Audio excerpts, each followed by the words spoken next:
Olá a todos, boa tarde, bem-vindos ao nosso café virtual, a esta pausa, à conversa com o Dr. Artur Borges. Boa tarde a todos, obrigado por nos acompanharem, por nos seguirem. Olá, Dr. Artur, como está? Olá, doutora Dina. Boa tarde e obrigado também a si por tirar este bocadinho para este projeto, este bocadinho da sua vida para este projeto que estamos a lançar a dois. Queria-lhe agradecer a si em primeira mão e agradecer a todos que nos ouvem através do Facebook. E uma palavra muito especial àqueles que partilharam, e foram várias dezenas, que partilharam, digamos, este evento de hoje, este live de hoje. Muito obrigado e uma enorme gratidão a todos. É verdade, foram imensas as pessoas que partilharam também, como foram imensas as pessoas que visualizaram na semana passada o nosso direto surpresa, que foi uma experiência e que resultou em algo que nós nem sequer estávamos à espera, não é? É verdade, estamos com quase 2.000 visualizações, o que é surpreendente. É verdade. Vamos então aos assuntos da semana. Na passada terça-feira saiu no Jornal Expresso um artigo de veras interessante e preocupante também, em que fala sobre a testagem dos novos contactos de risco Covid-19. Pelo que eu pude perceber, portanto, a testagem não é feita, a pessoa fica em quarentena e, portanto, só é testada se tiver sintomas. Se não tiver sintomas, portanto, não há teste, o que significa que, com o número de assintomáticos que nós temos, torna-se, de certa forma, negligente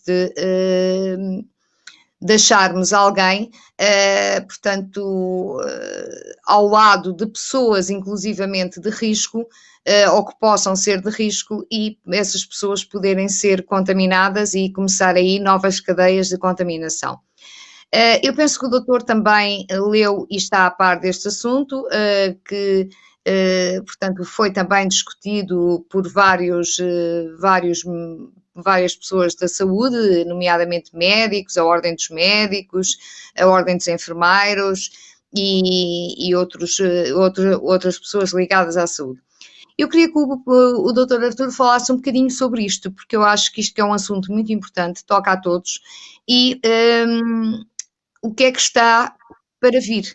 O que é que está para vir no sentido de que nós estamos no verão, mas o inverno aproxima-se e, como é óbvio, se estas normas forem para continuar, as escolas vão abrir em setembro, portanto, tudo indica que as aulas serão presenciais. Isto é um pouco assustador, pelo menos para mim. Eu acho que é para todos, inclusive se formos ver o bastonário da Ordem dos Médicos, veio a terreiro manifestar-se contra esta diretriz da Direção-Geral de Saúde. Eu creio que a doutora Dina aborda exatamente a questão e o problema que aqui está a acontecer, que é o não testar estes indivíduos significa que, mesmo eles podendo estar assintomáticos, eles podem estar a contaminar outras pessoas porque não sabem que têm doença, mas acima de tudo perde-se a informação das cadeias de contágio. Exato. Portanto, este é que é o grave problema. Agora, o porquê é que isto se faz? Bem, segundo a notícia, assim conseguimos baixar os números para a Europa a dizer que temos muito menos pessoas. Porque, vejamos uma coisa, se nós tivermos 10 milhões de pessoas e fizermos 10 milhões de testes, conseguimos, se isto for possível, claro. Eu estou a dar um exemplo no limite. Se fosse possível fazer isto, claro que temos números superiores se nós só fizermos a 100 mil pessoas. Porque a 100 mil pessoas estamos a fazer uma amostragem, a 10 milhões de pessoas estamos a ter, digamos, o bolo todo, vamos ter a população toda, e aí, claro, que podemos ter maior número de contagiados porque estamos a avaliar toda a gente. Exato. Portanto, se é por causa disto ou por causa de se economizar testes para o inverno, para se gerir recursos, não sei se nós, e também poderá haver outro objetivo com isto, que é a tal imunidade de grupo. Doutor, Ok, fazemos isto para a termos a imunidade de grupo não será estarmos todos no fio da navalha. Nós não temos Serviço Nacional de Saúde que possa comportar uma imunidade de grupo, e até porque nós sabemos que as pessoas que são hoje assintomáticas poderão não sê-lo no inverno, e também não sabemos, em termos científicos, não está comprovado quanto tempo é que dura a imunidade da pessoa.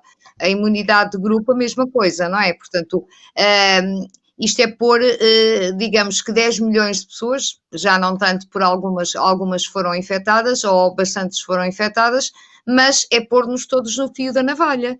E não tomar como exemplo os países que tentaram fazer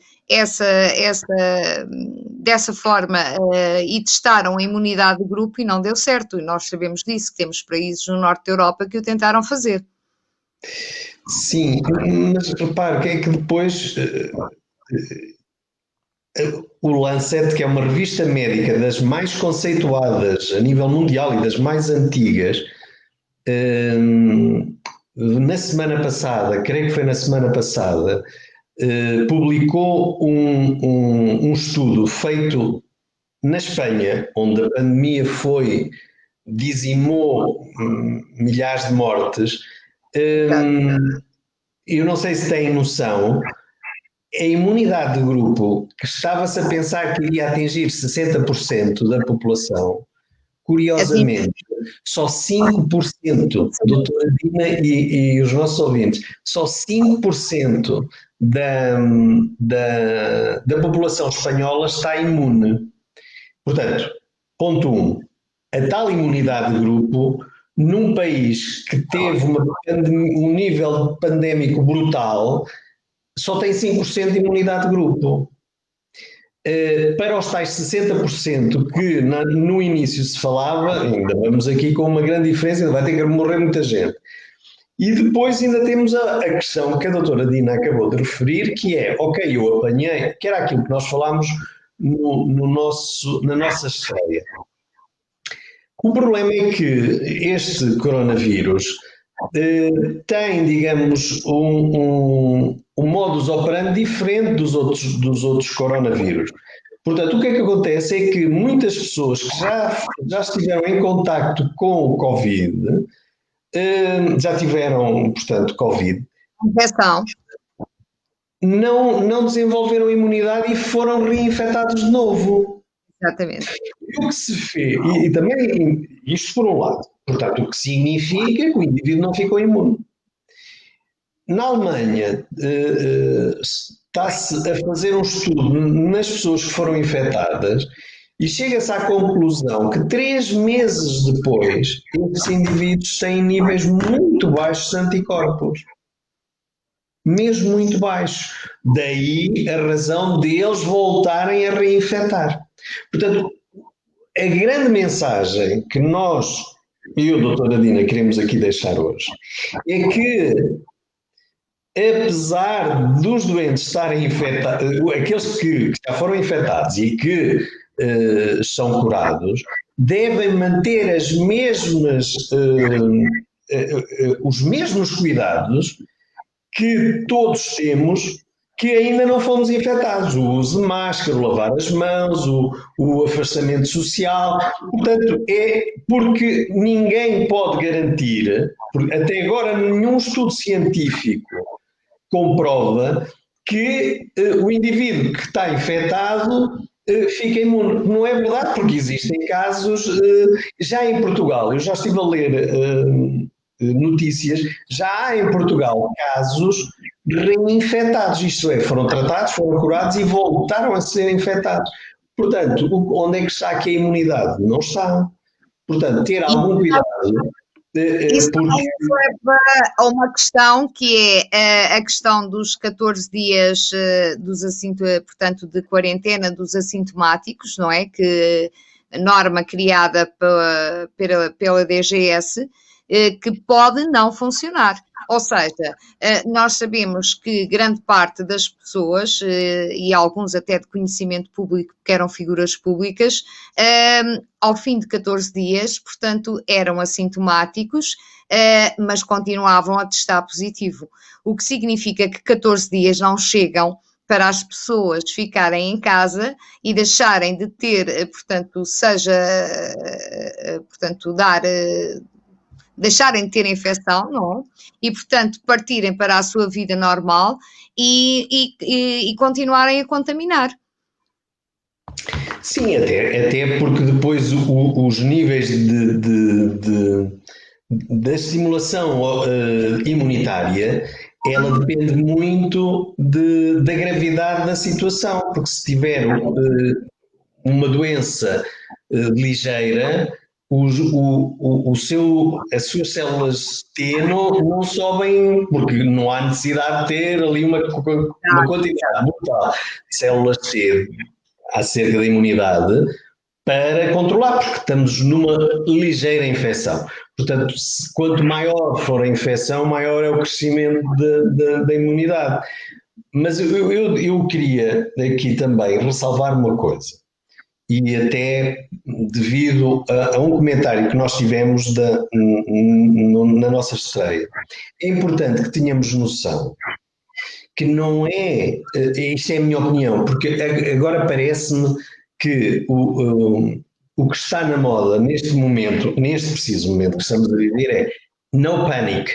Não vamos criar pânico, isto tudo corre bem e depois quando tivermos com o problema, depois resolvemos. Mais à frente a gente resolve.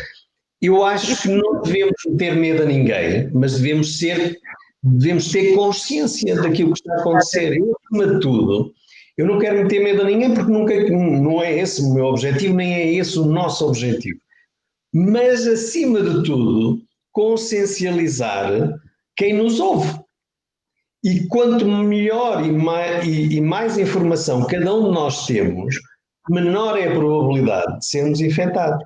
Isto é o nosso objetivo com isto, não é criar pânico, não é criar medo, porque não é por aí que vamos, mas sim melhorar a nossa qualidade de informação.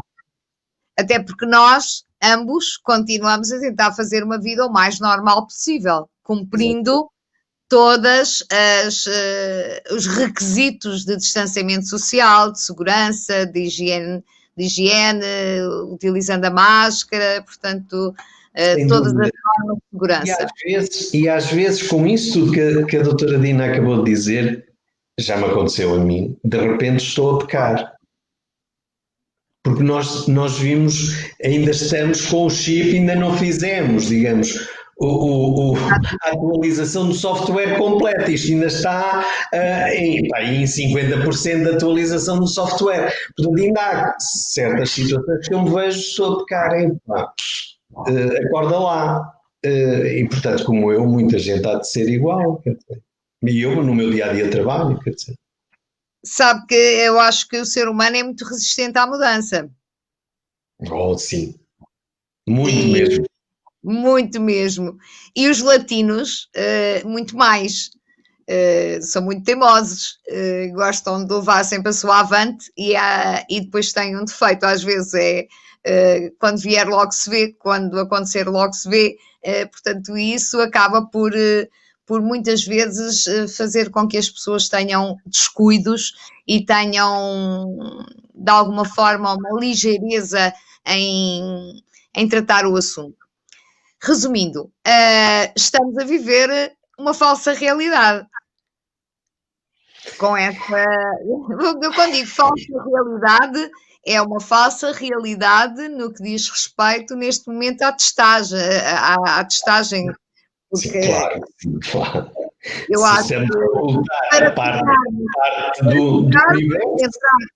porque eu digo entre aspas, porque eu não me importo nada de fazer bonito para a Europa. Eu quero lá saber, para a Europa e para o mundo, não é? Portanto, eu quero saber é da saúde dos portugueses, eu quero saber é do bem-estar dos portugueses e dos idosos e das pessoas que têm doenças de risco, que são pessoas extremamente frágeis, e acho que nós não estamos a ter esse devido cuidado. Até porque nós somos um país com uma população muito envelhecida e se não tivermos, se o Estado e os nossos governantes não tiverem atenção a isso, nós podemos estar à beira de uma situação muito mais grave a nível de lares e a nível de terceira idade do que aquela que tivemos há 3 meses atrás. Sem dúvida, e mesmo aquela questão inicial que me colocou, um indivíduo que está sintomático, não fez, que é de risco, não fez teste, não sabe que está infectado, chega à casa onde está o pai, a mãe, os filhos, e muitas vezes nós temos, pelo menos aqui no interior do país, sabemos que muitas vezes os pais vivem com os filhos, pais idosos já, que vivem já na casa dos filhos, porque os filhos estão ali na tentativa de os ajudar e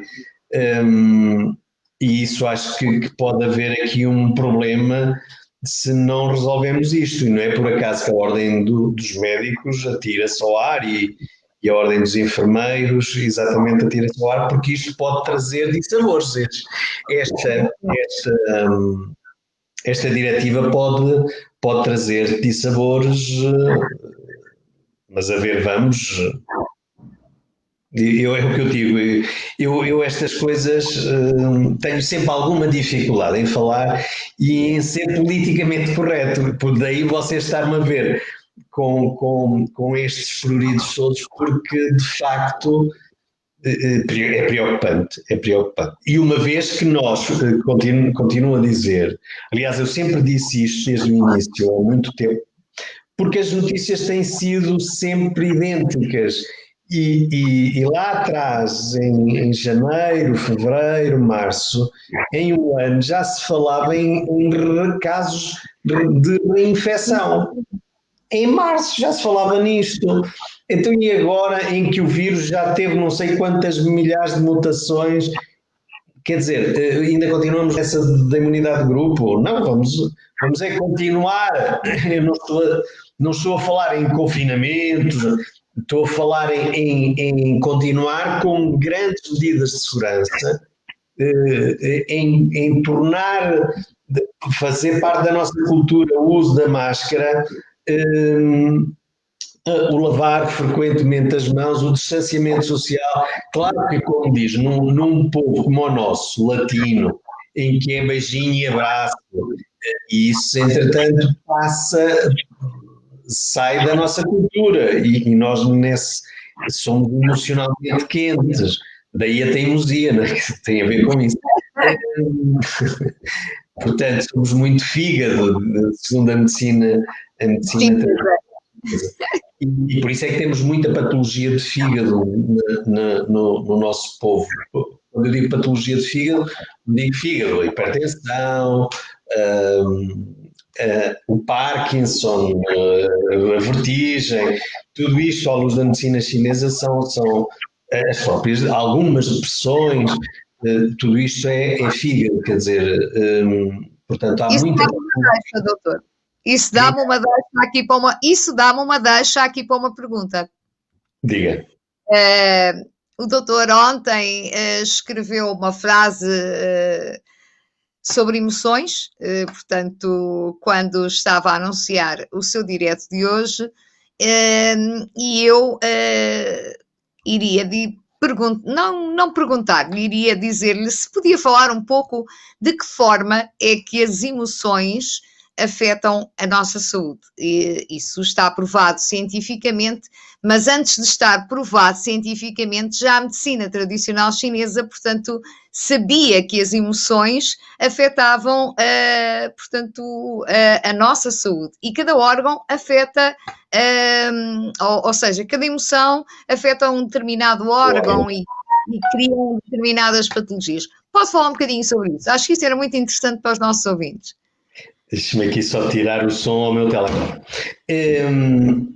Repare, se for ao meu Facebook, há alguns comentários de alguns doentes meus que dizem: eu fui lá tratar patologia X, mas eu depois de sair dali já não sou a mesma pessoa, portanto vejo o mundo de maneira diferente. Porque é importante, e é importante que o que está por trás da doença, a emoção que está por trás da doença, seja corrigida. Porque o que é que me interessa estar a corrigir a jusante o sintoma, a doença, se depois não estou a tratar a montante aquilo que levou à doença? E muitas vezes, como diz, é a emoção. Então a medicina chinesa, de forma assim muito, muito mesmo resumida, diz-nos que, por exemplo, a raiva desequilibra o fígado. E eu comecei daqui porque o nosso povão diz, tem um adágio muito engraçado que diz: aquela pessoa não é de maus fígados. E a pessoa de maus fígados o que é? Normalmente é uma pessoa nervosa, uma pessoa explosiva. Portanto, podiam dizer: olha, é de maus intestinos ou é de mau estômago. Não dizem, são de maus fígados. Portanto, o fígado e a raiva desequilibra, portanto, desequilibra o fígado. Depois, a preocupação, a obsessão, portanto, o indivíduo que tem pensamentos obsessivos, pensa em demasia, vai desequilibrar o órgão baço-pâncreas. Portanto, o que é normal, por exemplo, um doente diabético, não há nenhum doente diabético que não seja excessivamente pensativo. São indivíduos que passam o dia todo a pensar e com preocupações, e preocupam-se com tudo e mais alguma coisa. Depois, a alegria é ligada ao órgão coração, e às vezes, mas a alegria também desequilibra um órgão, mas isso não faz sentido nenhum. Não, o problema não é a alegria pura e dura, é quando há aqueles exageros de alegria, em que você está normal e de repente você salta de alegria e tem um infarto. Por causa daquela alegria que aconteceu, quer dizer, porque foi uma coisa, foi um pico, quer dizer, e houve um desequilíbrio da energia do coração. Depois o medo, também é fácil, o medo tem a ver, o excessivo medo desequilibra os rins, por isso é que nós vemos até nos filmes, quando alguém aponta uma arma à cabeça, depois filmam para as calças e a pessoa está urinada. Portanto, o povo também diz aí uma coisa que está urinado, não é assim que dizem, mas aqui para todos que nos ouvem, para sermos politicamente corretos. E depois a tristeza, falta-me esta.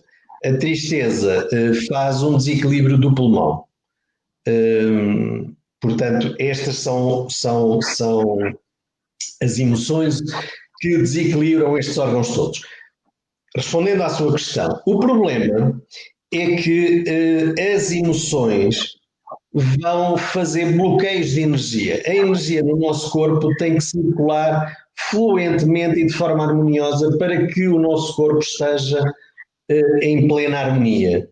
Portanto, um indivíduo que expressa, eu dou sempre este conselho a todos, para expressarem o que vai na alma. Porque o que vai na alma, muitas vezes as pessoas omitem, escondem e andam ali décadas com raivas, com medos, quando o melhor é falarmos. Se falarmos aquela emoção, aquela energia que está ali a travar a circulação harmoniosa da energia, poderá nos desenvolver doença.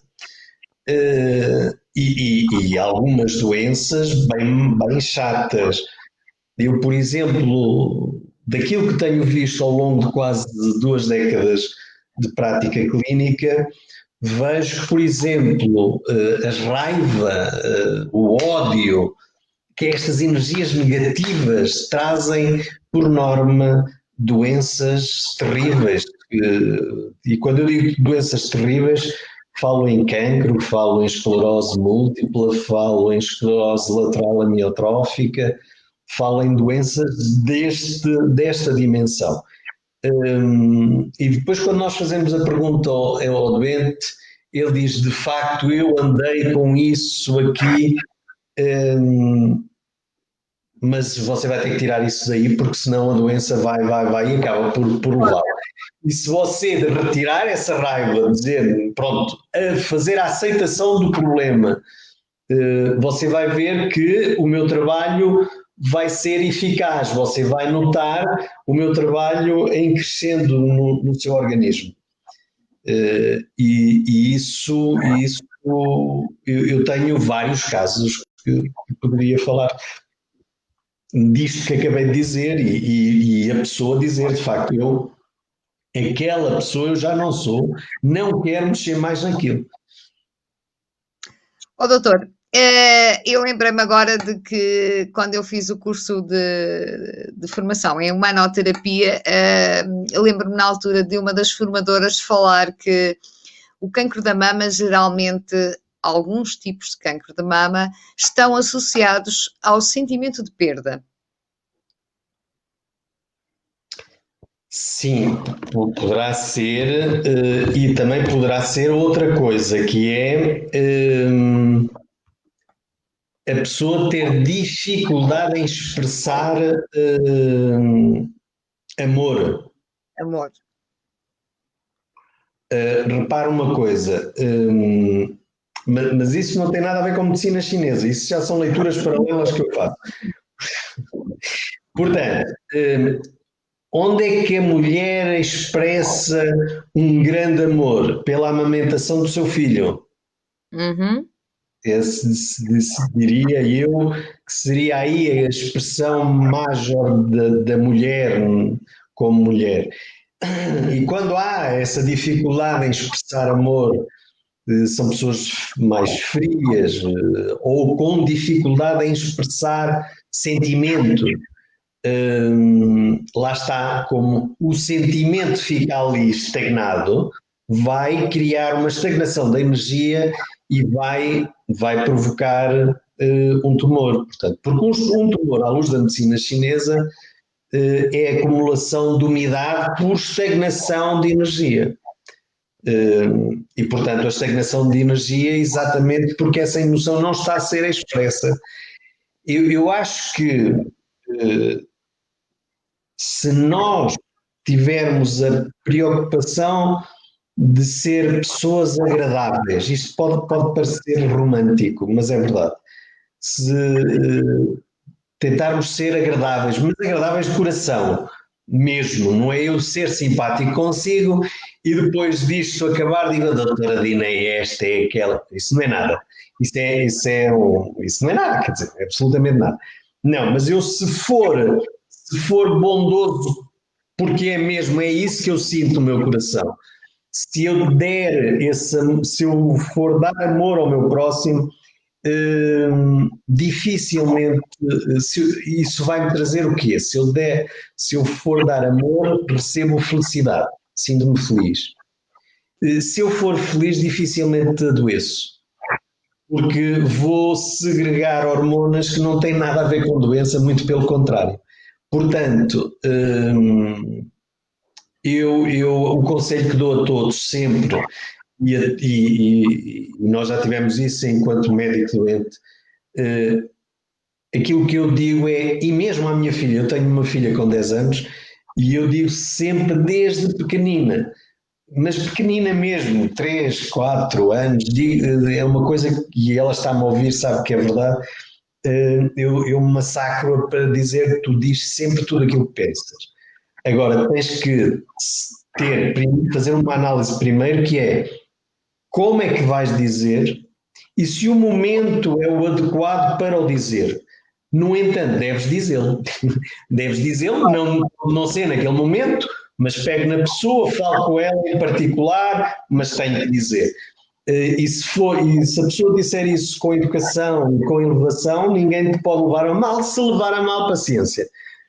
Mas eu acho que é o melhor caminho a seguir, e eu tenho dito isso aos meus doentes exatamente para que o meu trabalho perdure no tempo, e por isso é que muitas vezes há doentes que, vou usar este limite, que trataram depressões comigo e passado 10 anos aparecem a dizer não, a depressão ficou tratada, eu venho hoje tratar um joelho. E aquilo ficou tratado porque o comportamento perante a vida também foi alterado. E isso para mim é fundamental.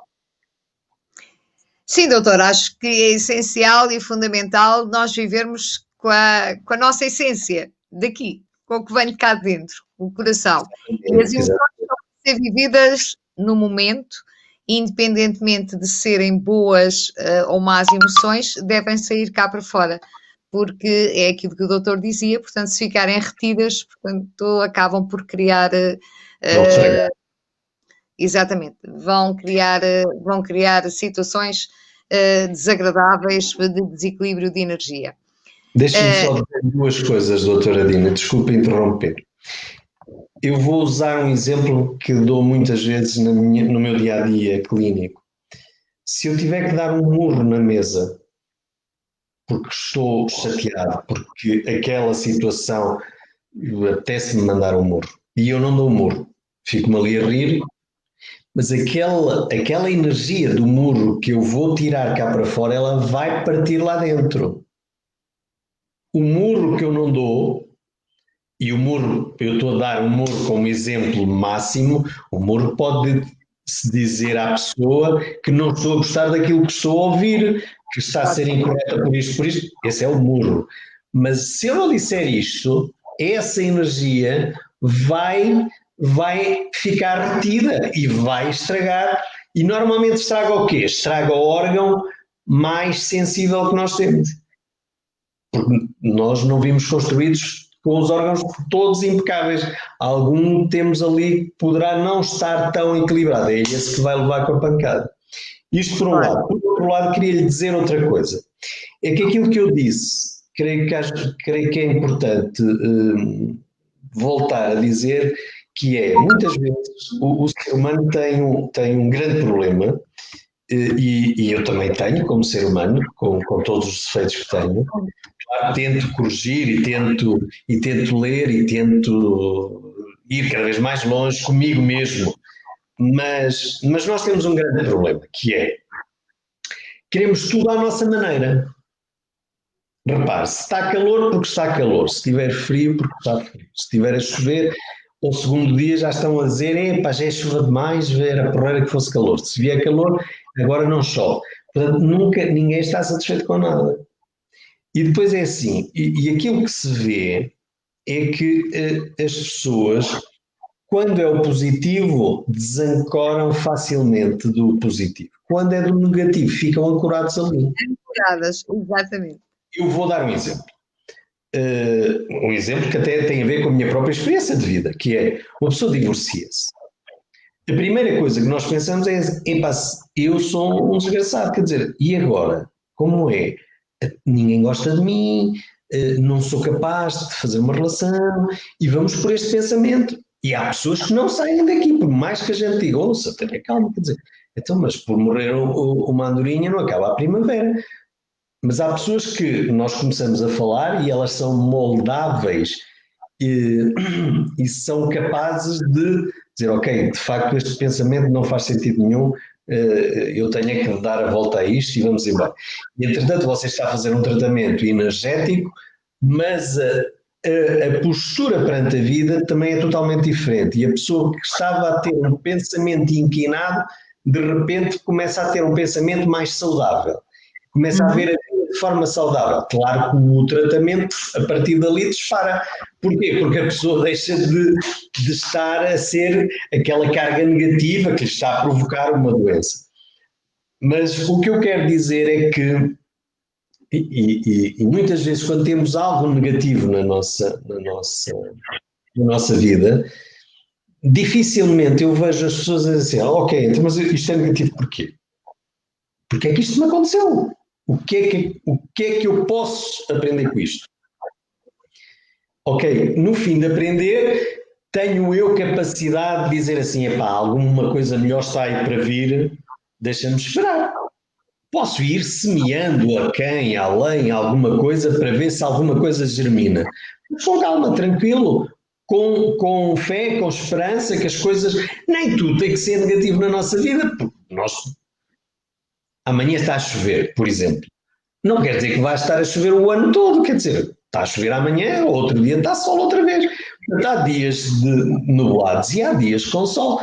Até porque se fossem todos os dias com sol, nós nem valorizávamos o sol. É preciso, de vez em quando, termos uma fase negativa, uma fase nublada da nossa vida, para conseguirmos depois apreciar o quão bom é a vida. Mas só conseguimos fazer isso se a nossa vida tiver, de vez em quando, uns baixos. Porque repare, e nós temos um exemplo até na Europa, a Suécia, a maior causa de morte da Suécia, até há poucos anos, a não ser agora com o Covid, que houve por lá também muita morte, mas a grande causa de morte na Suécia eram os suicídios. Deus, exatamente. Porquê? Porque eles estavam habituados sempre a viver tudo, eles tinham tudo impecável, e aquilo é sempre tentar ser feliz, mas de repente, se houver um problema qualquer, eles entram em tilt porque não estão habituados a isso, e então a causa de morte tem a ver com isso. Claro que o sueco é enquanto nós somos muito fígado, os latinos, eles são muito baços, são muito pensativos, muito obcecados, muito obsessivos, pensamentos obsessivos. Daí a causa de morte ter a ver com suicídio, e o latino tem a ver com doenças cardiovasculares, não é por acaso, tem a ver com o desequilíbrio do fígado, tem a ver com isso. Em termos energéticos, estou a falar em termos de energia e de medicina tradicional chinesa, nunca se esqueçam disso. Porque a minha filosofia não tem a ver com medicina convencional. Mas dizer que muitas vezes quando se fecha uma porta abre-se uma janela, ou se alguém nos fecha uma porta, haverá outro alguém preparado para nos abrir. Nós temos é que ter fé, persistência e autoconfiança, que é das coisas prioritárias e fundamentais no ser humano. E isso é fundamental, e era bom que hoje ficasse essa mensagem bem clara. Ó doutor, e por vezes há coisas que acontecem que eu costumo dizer que ou é bênção ou é lição. Exatamente. Exato. Uma bênção como prémio ou lição, porque temos alguma coisa de má e temos que aprender. E só aprendemos com a cabeça na parede, não é? Nem sempre tudo de mau que acontece é mau. Temos que tirar as ilações positivas daquilo que aconteceu.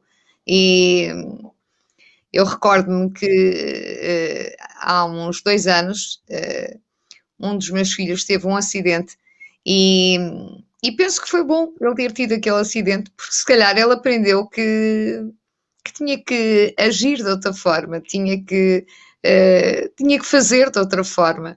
Não podia, portanto, estar a conduzir e estar a falar ao telemóvel ao mesmo tempo e, portanto, ou estar atento ao telemóvel, foi algo assim do género, portanto, que levou a que ele tivesse um despiste. Felizmente não foi nada de grave, foi só lata, como se costuma dizer, mas isso serviu-lhe de lição. Portanto, isso serviu para que ele pudesse tirar as verdadeiras ilações e hoje é um excelente condutor e é uma pessoa bastante atenta na sua condução. Portanto, como eu digo, nem tudo é mau e geralmente o que acontece ou é bênção ou é lição, seja algo negativo ou seja algo positivo. É assim que eu costumo. Da maneira como vemos as coisas, não é? Doutor, depende da maneira como vemos. Exatamente. Vamos falar do sítio da cura? Vamos. Vamos falar do sítio da cura, vamos dar a conhecer esse projeto maravilhoso que nasceu que teve o seu parto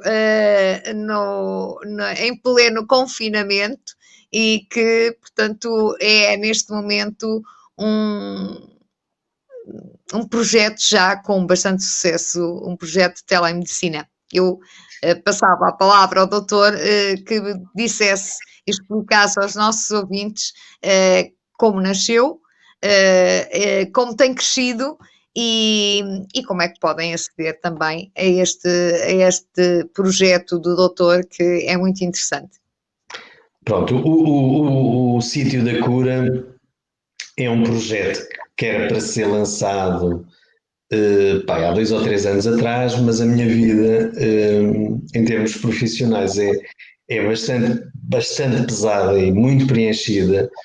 E eu não gosto de dizer que não a ninguém e sempre que sou solicitado ou para palestrar ali ou para fazer um programa, tento ir a todas para toda a gente ficar contente. E isso sai-me do pelo, como se costuma dizer.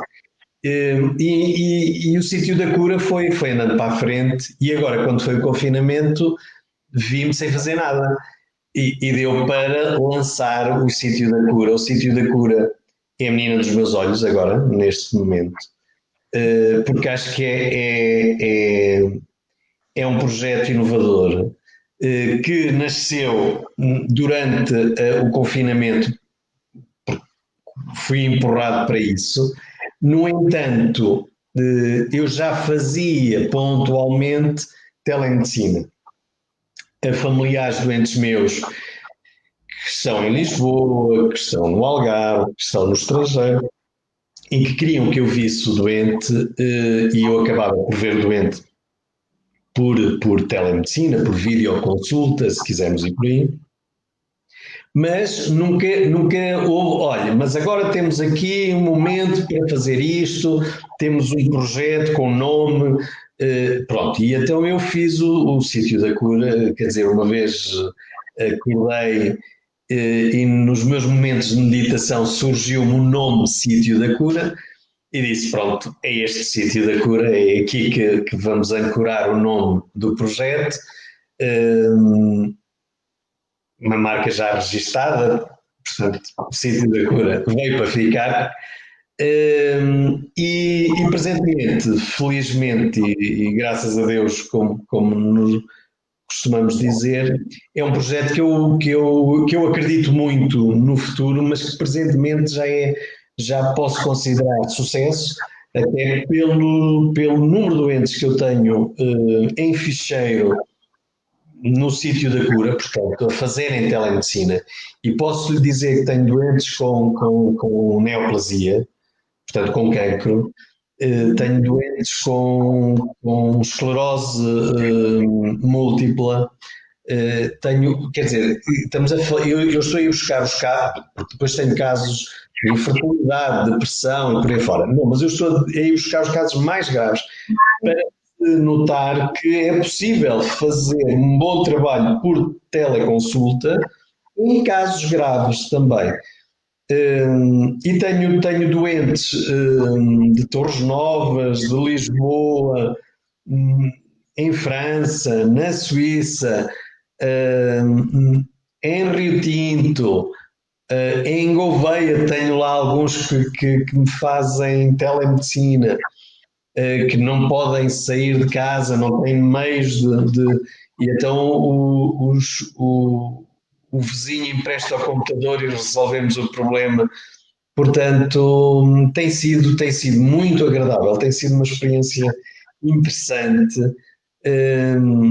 E já tenho críticas na página do Facebook do Sítio da Cura, e essas críticas são por telemedicina, portanto, aquelas críticas que ali estão são já críticas do meu trabalho em videoconsulta. Portanto, nós agora vemos o Estado português a fazer videoconsulta em alguns casos e também é possível fazê-lo em medicina alternativa, nomeadamente em homeopatia.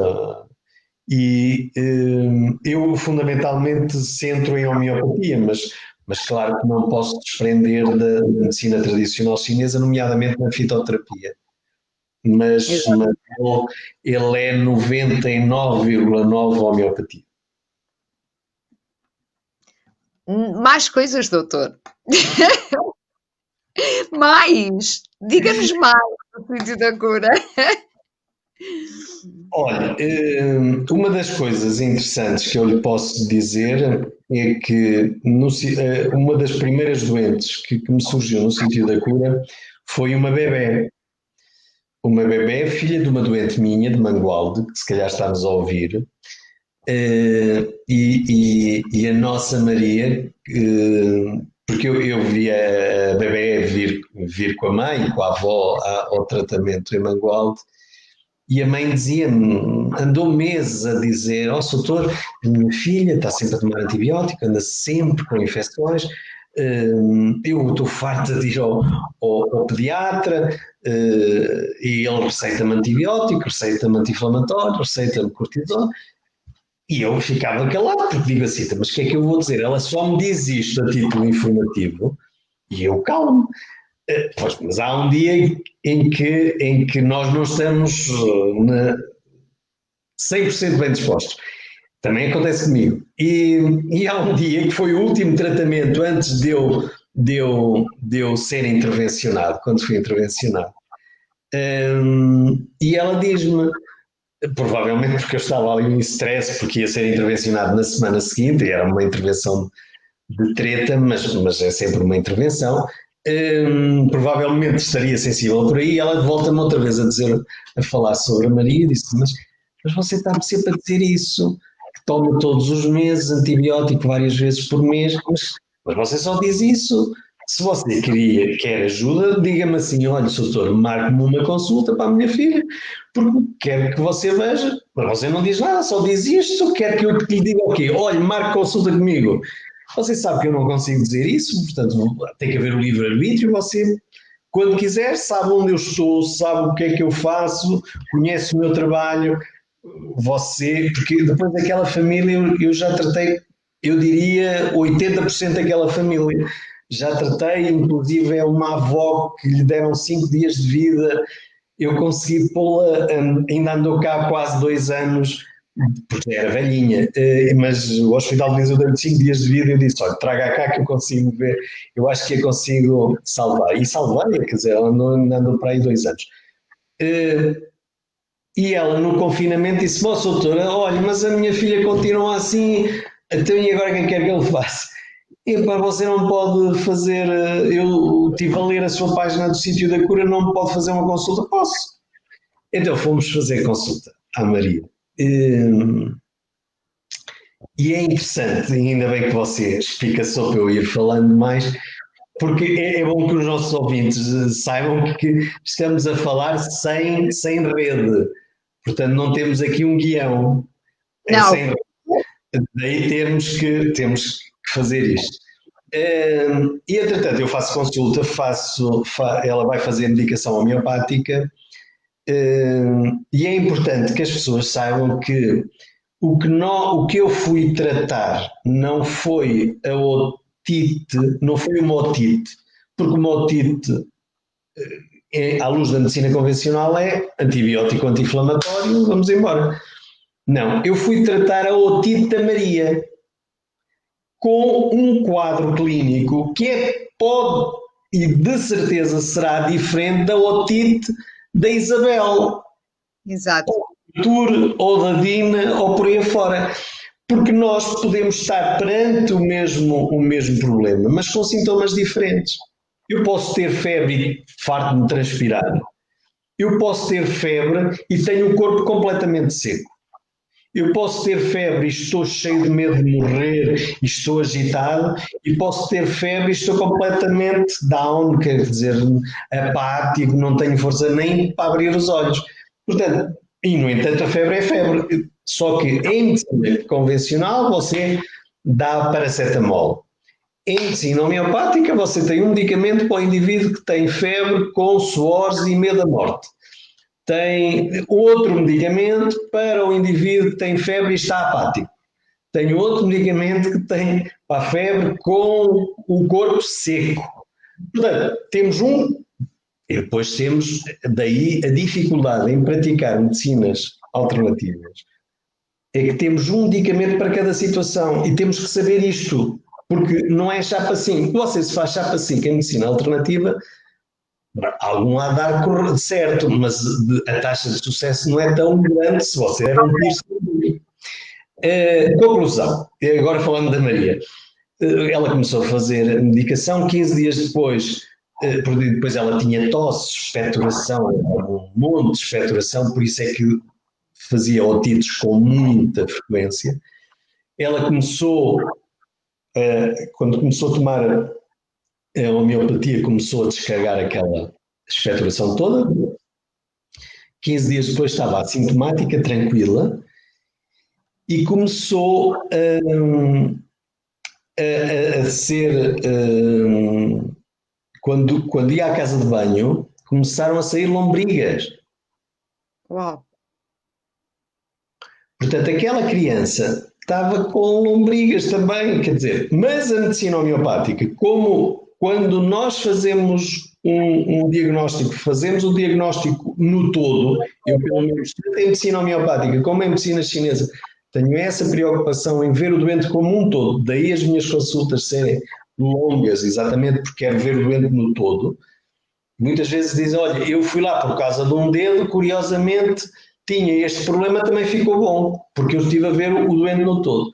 E como vi a Maria num todo, ela ficou bem do seu problema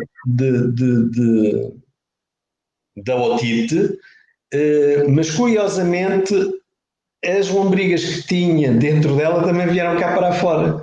E ela, ainda ontem estive com ela porque a mãe e a avó vieram ao tratamento e ela está uma criança lindíssima, impecável, nunca mais foi preciso antibiótico, nunca mais, anda completamente assintomática desde março, desde março nunca mais teve problemas nenhum.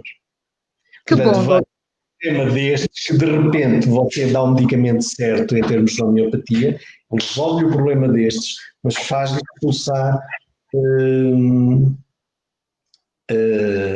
as helminthiases, portanto, agora já está-me a falhar, as lombrigas que tinha dentro dela, portanto, essa é a beleza das medicinas naturais, quando praticadas a sério, e para serem praticadas a sério está um imenso trabalho, porque se você vir aqui, olha, está a ver aqui a quantidade de biblioteca que eu para aqui tenho, olha, está a ver, ó. Isto está aqui muito investimento, mas dá-me um gozo tremendo depois de ter os resultados que tenho. E o facto de poder ajudar os meus doentes dá-me uma felicidade imensa. E é isso. Sabe que eu costumo dizer que o doutor tem um dom. E é muito bom doar esse dom, porque o doutor podia ter o dom e podia não fazer uso dele, não é? Como há muita gente que o tem, há muita gente que tem dons de vários tipos e não os utiliza. E eu acho que o doutor tem o dom, utiliza o dom e onde toca faz milagres. É Mas verdade. olha, há muita gente a dizer-me isso, mas eu não me levo a mal o que vou dizer. Há muita gente a dizer-me isso. No entanto, eu digo assim, olha, pode estar lá a ter o dom, o que quiser, mas eu vou continuar a estudar e vou continuar a investigar. Claro. Não vou confiar só no dom, tenho mesmo é que trabalhar e ter as minhas leituras e fazer o meu crescimento profissional, porque eu ainda sou um jovem com 52 anos. É mais jovem do que eu. Eu já tenho mais um. Já cá canta. Eu só lhe dava 35. Muito obrigada, mas eu quero os meus 53, do jeito que estou. Está bem. Bom, doutor, tem mais alguma coisa para dizer aos nossos ouvintes? Hoje já estamos Estamos com quase uma hora de conversa. Não sei se as pessoas quererão fazer perguntas. Eu penso que as pessoas poderão fazer as perguntas abaixo do direto, portanto, escrevê-las, e penso que o doutor irá responder a cada uma delas individualmente. Se houver perguntas, eu farei questão de responder. Temos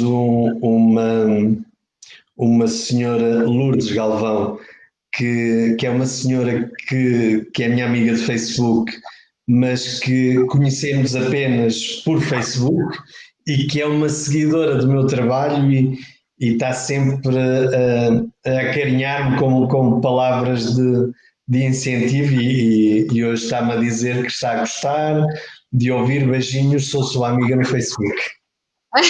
Beijinhos para a Dona Lourdes também. E muito obrigado mais uma vez pelo seu comentário. Doutor Artur, marcamos para 2 a 8?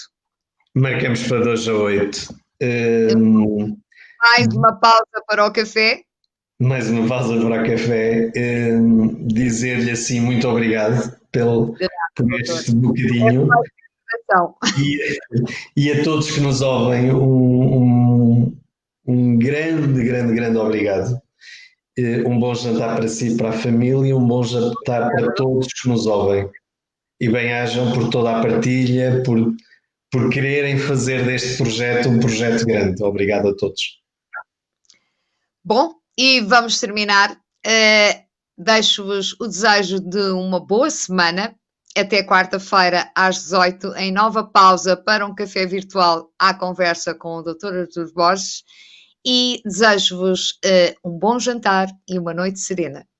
Um abraço para todos. Obrigado por tudo. Obrigado. Boa tarde.